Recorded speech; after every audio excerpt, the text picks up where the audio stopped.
Good morning. I have got some crazy exciting news. I've been waiting like very long to share it with you, but now that it's official, I'm going to share it with you. You guys are not going to believe this one. Good morning, Mr. Toby Dog. I think you're going to care greatly about this news that I'm about to share with you. Release the Kraken!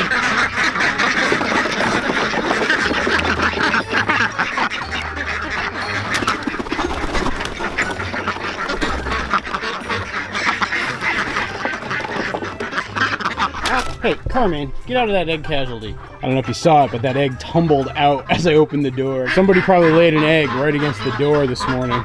Carmen tried to benefit. Good morning, chickens.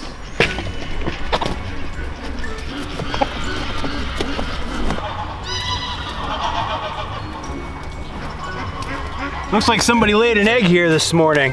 Pretty soon I'm gonna have to do some reshuffling of my chicken situation because I gotta slim down for winter, and we're still working on building our winter chicken and goose housing. Fortunately, our project's hit a couple of snags. My wife Allison cleaned out the freezer last night, and so the young chickens are gonna get to benefit from the spoils. Morning, chickens! Oh yeah, they love feasting on old frozen rice and carrots and peas and green beans and some stale gluten-free bread. This is like their favorite thing. I'll leave them in there for like an hour or two just so that they can eat all the stuff that the other birds can't eat before I let them out and mix out with the rest of the flock. How are you doing there, geese? A lot of folks have been asking about our geese flocks and like whatever happened to House Slytherin. Well, House Slytherin is right here. So they've acquired new members is what the difference is. So you can actually see Justin Finch Fletchley, who's that white gander right there. He's a pilgrim gander. He's kind of the old patriarch of the flock. You've got some of the older pilgrim females still here. You know, kind of that lady back there. You also have the original Emden female that I had at one point thought was a male pilgrim that I'd saved 2 years ago there. But then you see a bunch of other geese that have joined. So you got this Toulouse gander here, you got this giant Toulouse gander here, you got this big Emden gander here, you got one other pilgrim male back there, a couple more females. So that was my original goose flock that I started with breeding, and they have kept up and added a few members here and there. And as I've added different breeds of geese, they've added some additional genetic diversity, which is good. Then you have some of my other flocks, right? So the Parks and Recreation gang, minus Ron Swanson, who I see way over back there, is right here. Then you have Bruce the Goose and the buff geese ladies there. Bruce is the fellow right there in the back. And then this is the young bucks. These guys have all been hatched this year. Some of these guys are gonna be sold. Some of these guys are gonna go into the freezer. Some of them, like some of the more interesting ones, are gonna be kept for future breeding. Like this one right here, this interesting patterned one, he's gonna stick around for sure. And then I would be remiss if I neglected Lenny the Goose and the Outsiders. So you see Lenny the Wobbly Goose right there, along with the 4 other geese that he grew up with. Lenny and crew have actually joined up mostly with Bruce's flock. They sometimes keep a little separate, but for the most part, if they're gonna identify with any group on the farm, it's gonna be with Bruce and his crew. All right, out you go, silky chickens. Come on, weird chickens, let's go. So as far as my weird chickens go, you have Penny the patriarch, that silky rooster right there. You have Rosie the mama. You have this oddball rooster, which I don't, and he's technically I guess a cockerel because he's still pretty young. I don't even know where he came from. As I'm looking at some of my other hatched birds, he actually looks like he's probably a Rhode Island Red Cochin mix maybe, or like a Rhode Island Red Ancona mix. Like if you look at him, right? And then you like look at this rooster that I have here with some of these other guys, you can see some real similarities in terms of their feathering and what they look like. And actually there's that one too. The one that's got a piece of something in its mouth. Like he definitely looks the same as well. My theory is I don't even know how this guy ended up getting hatched by Rosie over there. You can also see Bernie the chicken, who was our first little chicken in the back there. And then you got these 3 chicks here. I think I might have, I don't even know male or female. It's so hard to tell with the silkies. It's way easier with regular chicks, but I got those 3 as well. They're getting big. They're fully feathered out, so I was worried that they'd make it through winter, but they think they're gonna be in good shape. Now, before I tell you guys about the next new animal coming on the farm, we might as well do a little check-in with the newest animals on our farm. The group of beasts that I'm starting to call the Clan MacLeod. I am Conor MacLeod of the Clan MacLeod, and I am immortal. Here we are, born to be king. So yeah, the cattle are still in their training paddock. They've been in here now nearly a week. They haven't fully munched it down yet, which is part of what I was looking for. But I didn't want to move them yet to other parts of the farm because I want them just to get used to the area, get used to me more, and really see if I can train them to get comfortable around here. Good morning, cows. How's it going there, buddy? So this is our steer, and this is one of the females.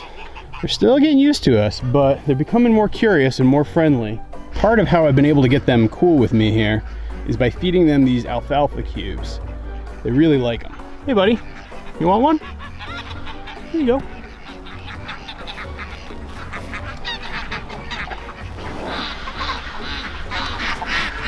Yeah, that's a happy cow right there. How about you, gal? You want one? And so yeah, I've been just coming out here, walking around, spending time with them, getting them used to me, getting them used to Mr. Toby Dog back there as well. The ducks have turned this into their absolute favorite place to hang out because what they're starting to do is go through the cow patties and pick through the bugs. So I found that like this has become the immediate place they go to each morning. Hey buddy, you want some more? Now I know I need to be careful with my blue bucket training and how I feed them these alfalfa cubes. If I get them too comfortable and too friendly, they could easily treat me as a pincushion with those giant horns of theirs. Hey Red, how's it going? You want one? I feel like this black one is the dominant female. She's definitely the bossiest of the ladies. The steer actually is probably the most assertive of them all. Here you go, bud.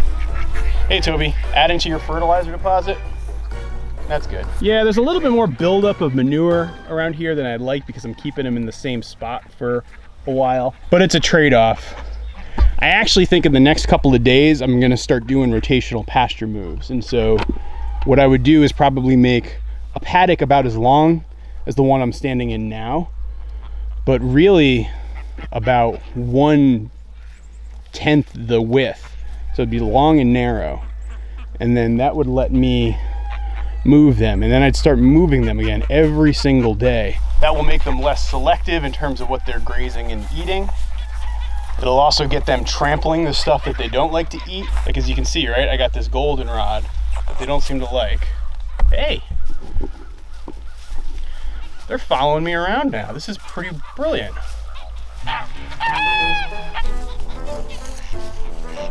All right guys, here's the rest of your treats.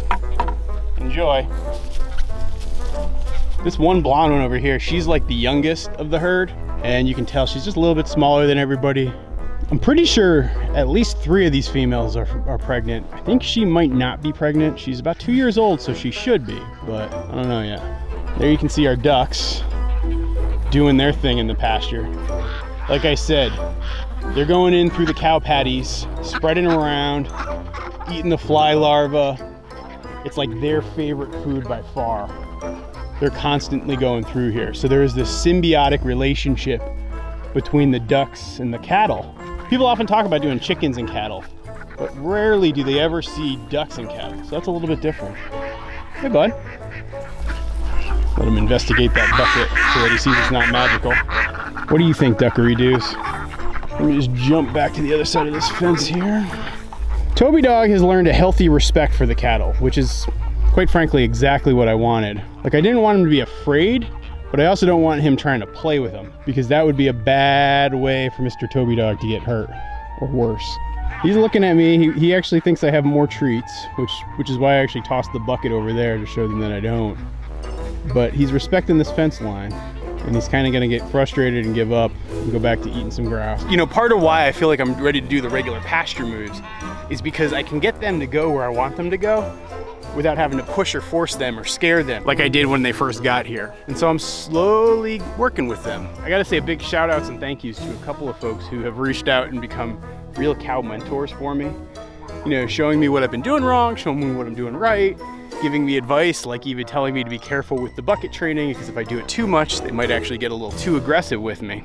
You know, like I said a couple weeks ago, I'm definitely in over my head with these cattle, but as I'm working at it and trying a little bit, I'm starting to swim and get my head above water. And pretty soon I think I'll be in a good place where I'm just wading along and learning something new. Isn't that right, Mr. Pablo Barncat? What are you sniffing around for, huh? You know, one of the tasks I've got to do before it gets too cold here is I'm gonna drain the pond again for the fall. The reason I want to drain it is just so that I'm starting with nice, fresh, clean water at the beginning of next year when all the snow melts from the pasture and fills up here again.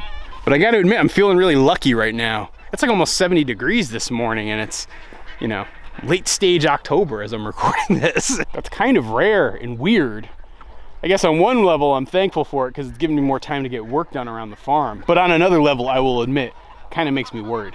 All right, it's probably time for me to share the news that I have with both you guys and Mr. Toby Dog. Toby Dog, come here.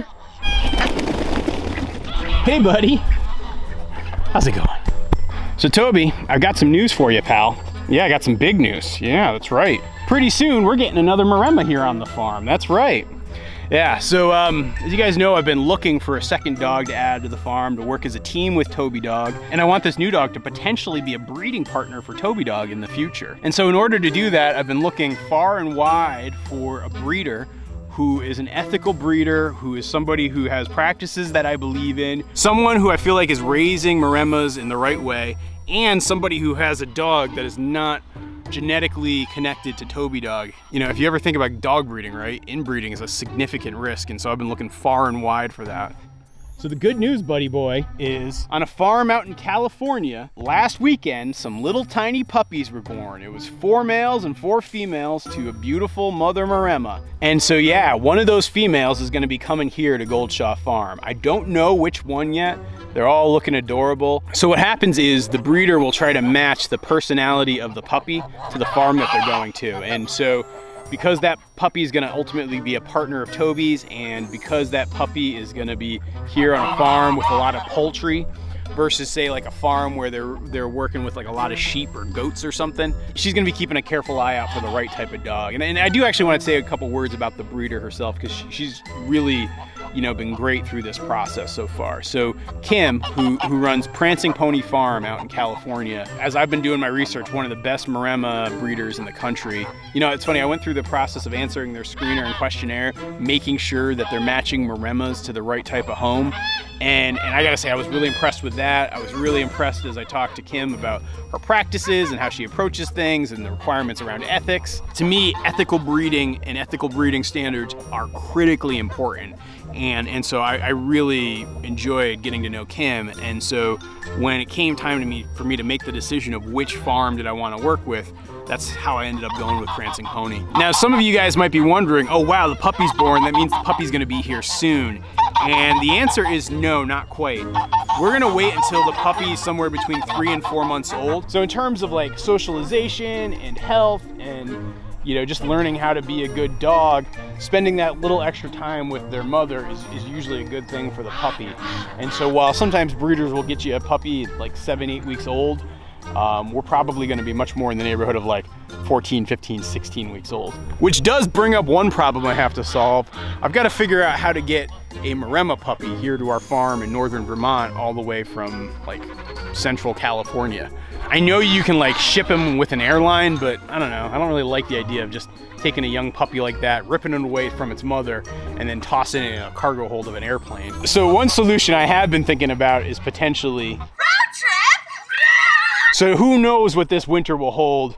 It'll probably be, yeah, mid-late January at the earliest before all of that goes down. I'm super excited about this, but while we're on the topic of dog breeding, I think there's actually another important issue to address with this one. And I really want to say a shout out and thank you to many of you guys who've sent me comments and emails and DMs about the idea of adoption and what you should do, and you know, thinking about rescue dogs and the whole 9 yards. And I gotta say right now, I think this is a really important discussion to have, because when it comes to thinking about Maremmas and livestock guardian dogs in general, you've got to recognize that there is a population of dogs out there right now that need good homes and were typically adopted by folks who did not have the right setup for their dogs to be happy and to thrive. You know, so often I hear people say that they love our dog and they'd like to have a dog like Toby Dog, but oftentimes those are folks who live in the suburbs or live in a city.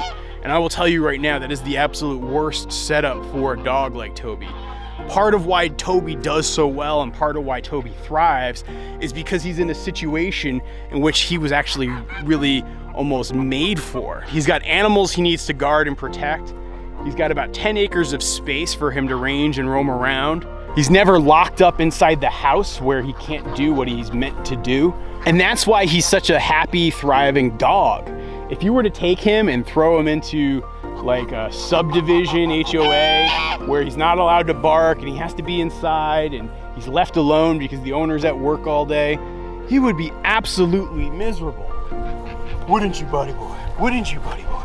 Wouldn't you? Yes, you would. And so that's why making sure you're matching Maremmas to the right home is important. Like, if we ever come eventually to that point, we will never ever sell a dog to somebody who does not already have a farm.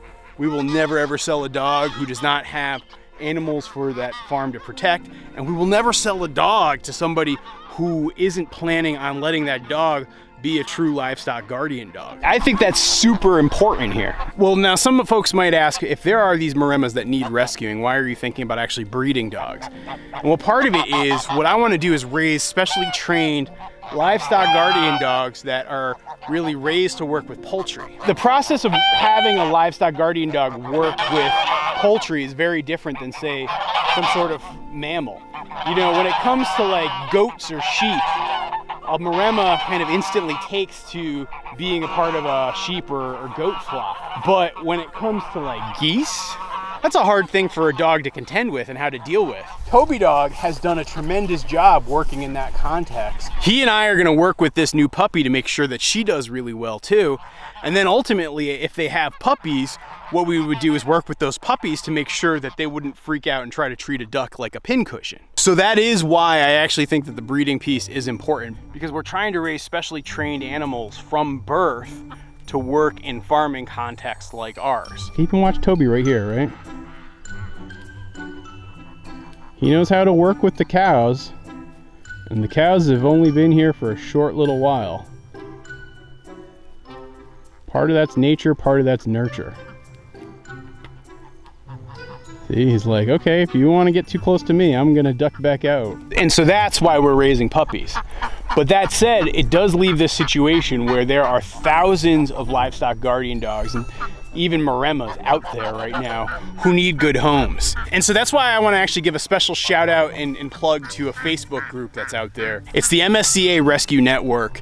It's just a good Facebook group that shares Maremmas that need to be rehomed, that have probably been raised in contexts that aren't going to work for them, and they're looking for places where they could be happy and roam fields. And so if you are ever thinking about getting a livestock guardian dog, I actually think it's probably the first place you should check. Yes, working with ethical breeders is one way to do it and is fine to do, but also looking at the rescue options is super important. And so as we talk about puppies and as we talk about dogs, you're gonna see me talking a lot more about this issue, because I think it's one where it's not a black or white thing where it's like breeding is wrong and you should only do rescue and adoption, or rescue and adoption only gives you a dog that's not going to work for you. It's like most issues in this world where it sits on a spectrum and it depends on a lot of different circumstance.